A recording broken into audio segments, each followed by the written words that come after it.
2.5%. Well, inflation's running rampant. I mean, that 2.5%.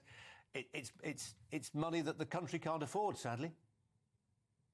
Yeah, we have to look at the budget as it stands at the moment. And at the moment, it's £46 billion with what was a 1.5% increase during the comprehensive spending review period. Now, that sounds a lot, but then you have to look at the cost drivers for defence and how they've been affected. And they're really four: pay, pensions, fuel costs, and Category A equipment programs. That's those over $400 billion.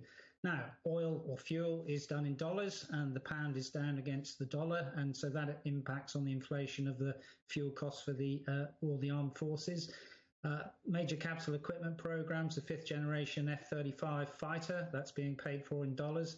We're now getting only 1.23 to the dollar. So if you were to look from 2021, when the CSR happened and the $46 billion I mentioned, it was then worth $62.8 billion. That is now only worth $56.8 billion. So a big decrease there. And of course, there are these opportunity costs. What do people really want? Do they want their energy to be subsidized? Do they want food resilience? And those are the opportunity costs against the threat which Russia poses to us.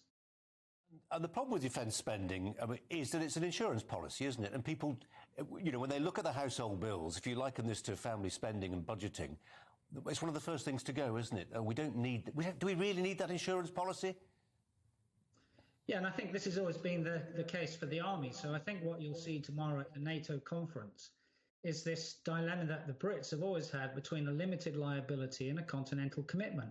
Now, we've always had the enhanced forward presence since the Warsaw 2016 conference, when we went to the enhanced forward presence in Poland, Lithuania, Latvia and Estonia, with the Brits leading in Estonia and having a presence in Poland.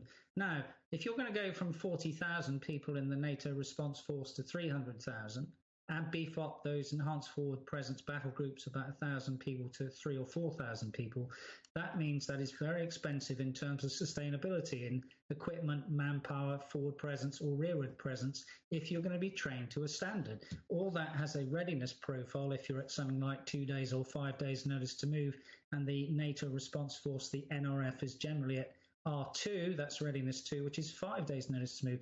That itself is very, very expensive to fund. So if you're going to have that sevenfold increase, you need additional funds for it, or something has to give elsewhere in the defence budget. Something has to give. Chip Chapman, thanks very much indeed.